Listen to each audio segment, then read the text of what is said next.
Start it up. Get as many texts as you want, man. They're free.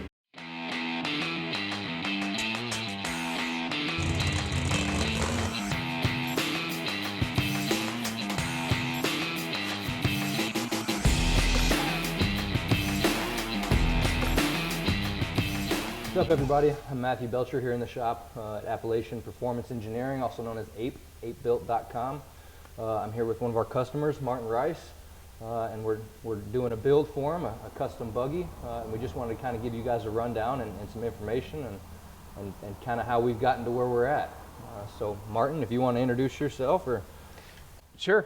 My name is Martin, and I'm just an average guy, and had a four-wheel drive Jeep, an Orvis Jeep. They made them for 3 years, 95, 6, and 7, I think. And I'll just tell you the story on that thing if you want, Matt. If you want to tell them the story on the Orvis Jeep and how this all got started. Yeah. So I think it was 2005. The one that we had is a 97 model. I went looking around on the internet I wanted a hunting vehicle. I'm an upland bird hunter, and my wife was getting tired of me dragging her Jeep. She had a Grand Cherokee at the time too, out and bringing it back all muddy and crappy. And so I got online and I found this really nice Orvis edition Grand Cherokee 97 in North Carolina. Bought it, brought it home, and I had a fancy city car at the time that I was driving professionally. And I decided after a little while that, you know what, this is more me than this fancy city car. So I sold the city car and I drove that Orvis Jeep for 12 years, daily driver. And I'm the kind of guy that gets a hold of something and I like to keep it. We tend to keep stuff at our house probably too long. So at any rate, our kids grew up in it. They're both grown now. And we just got all these fond family memories of this 97 Orvis Edition Jeep. And over the course of time, I did a lift on it. I swapped out the motor for a larger one. We put a 5.9. It came with a 5.2 V8. A few other things, big bumpers, put a roof rack on it, like I said, a lift and you know, custom exhaust, and just some various things like that. We started to run it more on the trail. Well, we had a mishap. We were four-wheeling it, and we're not super experienced at that business. Somebody else was driving the vehicle. Wasn't my fault. Actually, 100% was my fault, but we rolled it. 1.5 turns, right? So not enough to damage it or hurt anybody or anything like that. It's just one of those things that it wasn't usable the way we were using it. And I used to use this vehicle in a variety of other ways too. You know, we would take it out to bird hunting in Montana and have it dropped off, and you know, we'd run it for two couple of weeks, you know, doing that. So in addition to being a daily driver as a hunt vehicle, it was a four-wheel drive off-road vehicle on occasion, and it was a daily driver back and forth to work. So that's how it all started. 3 years went by. The thing was sitting around, didn't know what we were going to do with it. I get online, start sniffing around for people that, you know, might be candidates to rebuild this thing is what I was thinking, and that's how it all got started. So Martin reached out to us here at APE and was trying to find a solution and help making a decision on what to do with the Jeep, the Orvis Jeep. It was in bad condition. Like he said, it had been rolled over a time and a half. So it was either, do we work with that, or do we start and take those components and build a new Orvis Jeep for him, basically. So he's still got that connection to the Orvis and use the components off of that Jeep as much as we could to build him a purpose-built, 100% purpose-built buggy for what exactly he's going to use and what he's going to need. So he came down here. We've basically gone face-to-face meetings, came down, introduced ourselves in our shop and tried to get going with him. We went back and forth on the appropriate way to move forward, and what I thought the best decisions were, what he thought, and we went back and forth, and basically we've come to the conclusion we're gonna build a buggy, complete Orvis overhaul, I guess it would be the way to say it and categorize it. But we're taking the drivetrain and everything and building him a buggy that's going to be purpose built for exactly what he needs and how he's going to use it. So do you have any key points that you wanted to throw in on what you were looking for when you reached out to us, or what brought you to us in general? Or? Great question. You know, I love it. I got dirt on my pants when I come in the shop here. It's great. So I'm just nosing around online, and I find, you know, this company down in Cookeville, Tennessee, which I've got some connections to the area. And I saw this rig right here that's sitting behind us. And I looked at it, and I looked at it some more. I thought, man, oh man, that is a perfect baseline, kind of design or concept, if you will. Not what he designed it for, but for what I want, which is a more capable off-road machine than what we had before, but still have the look and feel of a Jeep, a Grand Cherokee specifically. I really like those. They're a unibody design, so we contemplated, do we start with a unibody and build that up or do something better? And the more I got to thinking about it, I really became interested and attracted to the idea of building a purpose-built vehicle from the ground up using what components we can out of the Orvis Jeep, maintain the integrity of the heritage of that vehicle and all the history that we've got in it, but doing it on a platform that would be far better off-road, probably not as good arguably on-road because it's more built for off-road, but my commutes are very short. And I probably will end up, running this thing as a daily driver again, but I don't drive very far. Yeah. And then also, I thought about, most people go out and build a four-wheel drive vehicle. They go get a brand new Jeep at the dealership, and they start with a vehicle that's designed for highway use, and it's built in a factory. And I thought about, as we started talking, it's like, man, wouldn't it be kind of cool to have something that's actually built in a shop instead of a factory? So that's how it all got started, Matt. Yeah.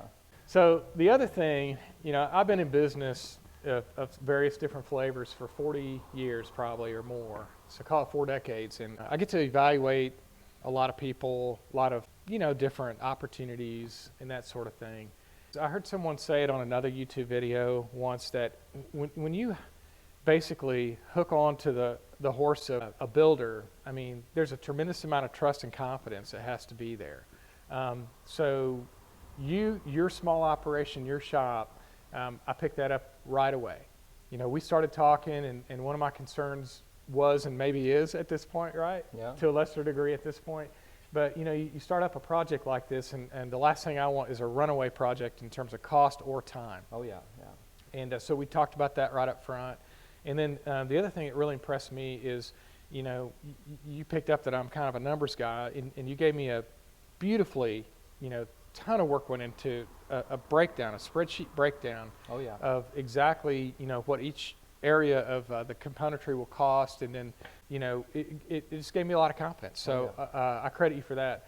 The other thing I thought about too is, you know what?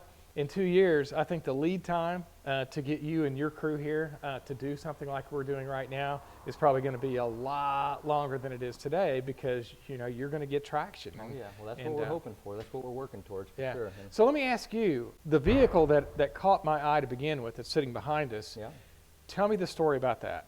So this is the APE MV4 is what we call it.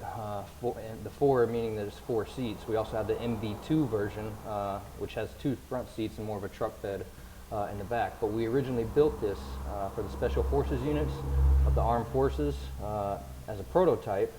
We've gotten slid in there somewhat of the way. It just hasn't gone through. COVID came and basically shut it down. And everything's been at a standstill since then. So we've got the APE MV4. It's 100% purpose-built. You can slide a stretcher in the back of it. It's 4 full seats. We've got a YouTube video on that as well. It gives a full breakdown. But it was 100% purpose-built for how our Armed Forces guys would need, and basically depending on what command or where it is shipped to in the world, we can outfit it accordingly, whether it needs a roof or whether it needs to go in cold weather environments. So we built a platform, and it kind of helped when Martin was coming in here that we had this buggy to look at, go over, see where we can make changes to change it to what he wants and he desires for his buggy. The MV4 is a great buggy. It's a great platform, solid drivetrain, solid powertrain. I mean, it's built for abuse. All the buggies that we're building here, we're building them to handle whatever's thrown at them, and not just be haul it to the woods, take it on the trail and come back and then haul it back home. We're trying to make it more purpose useful, so you can haul coolers around, you can go hunting with them, you can keep warm in them. More of a purpose-built vehicle as opposed to just a straight rock-bouncing race vehicle. So yeah, we basically had the MV4 vehicle, and we wanted to outfit it for Martin's use here, and he wanted to pick and choose what he wanted to get the vehicle he wanted and desired. So what exactly did you see out of the MV4 and how you could use it and how we could outfit it? What helped you piece together that vision of what you needed and what you desired and how you wanted it? Well, I'll say this right up front, Matt. The thing that attracted me here is I think that you nailed this design. I absolutely do. And I looked at that and I thought, my gosh, you know, that's a better version of what I used to have and used to use. So my mission specifically is short commutes on the road, so I want to be street legal. The other thing that I'm going to do is hunt out of the vehicle, and I may go off, you know, for a couple of weeks, have, you know, the rig drop somewhere, and I might show up and you know, spend a couple of weeks with it. And this is places like Montana and Wyoming, you know, off the grid kind of spots. And then the other thing that we enjoy, we haven't done a lot of it because we had the rollover incident, but we really enjoy the off-road, you know, the four-wheel drive stuff, not necessarily the bouncing up and down on those big high horsepower rock buggies. That's absolutely great, but we're kind of more the slow and go, you know, kind of mentality. And what we used to do was we'd go to a state park close to a place to go four-wheel drive, and there's so much of it down in this area. And we camp out, you know, and invite our friends along. I've got kind of a list on the computer that we throw out invites, you know, to people that we enjoy spending time with, and just make a weekend out of it, maybe a long weekend, you know, and go hit the trails, cook really good meals in the evening, and camp in a state park. So, and safety too, you know, that's the other thing that I really worried about. That was a small little rollover incident we had, a roll and a half. It'll open your eyes though, won't it? It does, it absolutely does. So, you know, should that ever occur again, you know, I want a full roll cage so that we don't have to worry about, you know, somebody getting hurt. So that's the other thing that I knew going into this that was a big motivator. And when you build something from the ground up, my sense is that the ability to make a good, safe, you know, roll compartment is a lot greater than if you take something that's built in a factory for the road and modify it, you know, for off-road. That's the truth, and that kind of reverts back to your other statement when he was mentioning the ZJ, and we went back and forth on kind of debated on using the base frame and building off of that. But I'm telling you, when you start from a chassis, you can just set up the suspension right, you can set up everything to where it works better, to where it's built 100% purpose for that vehicle. It's a lot easier to build them that way than it is to try and revert a factory-produced vehicle, like Martin was saying, to try and perform like a custom buggy will. So yeah. All right, guys, so now that we've done the introduction here, and you guys kind of know and have an idea of the project and what we've got going on, the next video we're going to be shooting, we're going to give you details on the powertrain. We're going to give you a walk around on the MV4, this buggy back here, what we're going to do differently, how we're going to change it. We're about 6 weeks in on the project since we started it. We've got the front axle back here. We've got some other components. We're waiting on parts a little bit, but we'll just stay tuned for the future episodes and keep following along on the build. And don't forget to hit that subscribe and that like button on the YouTube channel.